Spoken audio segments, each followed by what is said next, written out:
আসসালামু আলাইকুম। আমি ডক্টর মারুফুল ইসলাম, যুগ্ম পরিচালক ও সহযোগী অধ্যাপক, জাতীয় burn plastic surgery institute. Actually আমি এই ভিডিওটা আপডেট দিতে অনেকটা বাধ্য হয়ে দিচ্ছি। সেটা হলো যে আপনারা জানেন যে একটা মর্মান্তিক বিমান দুর্ঘটনা হয়ে অনেক বাচ্চা মাইলস্টোন স্কুলের বাচ্চারা আহত এবং নিহত হয়েছে। তো আমাদের এখানে এই মুহূর্তে জাতীয় বার্ন প্লাস্টিক সার্জারিতে 51 জন বাচ্চা ভর্তি আছে। একজন আমরা ব্রড ডেট পেয়েছি।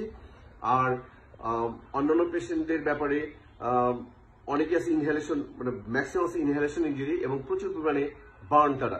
তো আমরা যেটা দেখলাম যে হাজার হাজার ইয়াং ছেলে মেয়েরা যারা রক্ত দেওয়ার জন্য আসলে উদ্গ্রীব, তারা আমাদের বাচ্চাদের রক্ত দেওয়ার জন্য আসছে। আমি তাদের অনুরোধ করব, আমাদের প্রথম 24 আওয়ার্স অর্থাৎ প্রথম একদিনের মধ্যে আমরা কোনো রক্ত কোনো পুরা রোগীকে দিই না। এই জন্য আপনারা দয়া করে কালকে সকাল 8টার পর আসবেন। আমরা নেগেটিভ ব্লাড স্যাম্পলিং করে রাখছি বা তাদের নাম্বারটা নিয়ে রাখছি। আমাদের বড় জোর 30 বা 40 ব্যাগ রক্ত লাগবে। আমরা সেটা কালকে লাগলে 30-40 ব্যাগ লাগতে পারে, সেটা আমরা কালকে সকাল 8টার পর তাদের ফ্রেশ ব্লাড দিব। আমরা কোনো ব্লাড এই মুহূর্তে নিয়ে ফ্রিজে রাখতে চাই না। এই একটা অনুরোধ। আপনারা প্রচুর মানুষ রক্ত অলরেডি আমি শুনলাম রেড কিচেন থেকে পুরো রাস্তা ব্লক করে রক্ত নেওয়া হচ্ছে। এটা নেওয়ার প্রয়োজন নেই। আমরা অ্যাজ এ স্পেশালিস্ট বা সুপার স্পেশালিস্ট যেটাই বলেন না কেন, আমি এই অনুরোধটা আপনাদের কাছে রাখতে চাই, কারণ আমরা এই রক্তটা নিয়ে ফ্রিজিং করবো না, আমি ফ্রেশ ব্লাড দিতে চাই। এই একটা বিষয় হলো। আর একটা বিষয় হলো যে আপনার অত্যন্ত আন্তরিকতার কারণেই আমাদের অনেক অ্যাডভাইজার স্যার ম্যাডামরা চলে আসছিলেন। মোটামুটি অ্যাডভাইজার বোর্ডের ম্যাক্সিমাম স্যার ম্যাডামরা কিন্তু তাৎক্ষণিকভাবে এসে পেশেন্ট দেখে গেছেন এবং ওই সময় অতটা ভিড় ছিল না। তারা দেখে একটা আইডিয়া নিয়ে গেছেন এবং সাংবাদিকদের তখন ব্রিফ করেছেন। কিন্তু এখন বাজে হলো কত? বিকেল 5:30। এখন বাজে হলো বিকেল পুরো 5:37।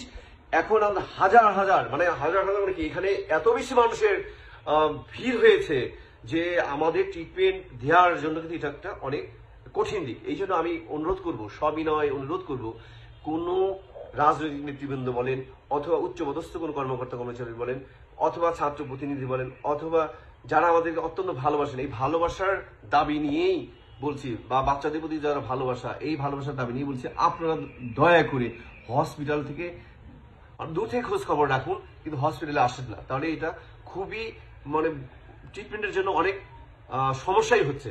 যদি একটা কথা বলি, সমস্যা হটলাইন দেওয়া আছে, ওই নাম্বারে যোগাযোগ করেন। আমরা কালেক্ট করে দিব। রক্ত লাগলে কালকে লাগবে। আপনার ডাবের পানি সরবরাহ করতে পারেন, ডাব দিতে পারেন, আর ঔষধপাতি সবকিছু আমাদের এখানে আছে অ্যাভেলেবেল। কোনো সমস্যা নেই। আপনারা এই ধরনের চিন্তা করেন না। আর পেশেন্টদের জন্য আপনাদের পক্ষ থেকে যেটা করণীয়, আপনার বাচ্চাদের জন্য দোয়া, এটা আপনাদের করতে পারেন। আপনারা এই দোয়াটা করেন। আমরা আমাদের হার্ট অ্যান্ড সোল, আমাদের all man power ready here. আমাদের সমস্ত plastic surgeon, resident plastic surgeon, anaesthesiologist, nurse এবং ওয়ার্ড বয়, সুইপার সবাই রেডি আছে। এটা নিয়ে আপনারা কোনো ট্রিটমেন্টের বিষয়ে যতটুকু করার সম্ভব সেটা আমাদের পক্ষ থেকে হচ্ছে। ধন্যবাদ। কেউ মনে এটা নিয়েন না যে আমি হার্ড করে কথা বলে ক্ষমা প্রার্থী। তবে আমাদের এই অনুরোধটুকু আপনারা রাখবেন এবং চিকিৎসা কাজে এভাবে সহযোগিতা করবেন বলে আশা করি।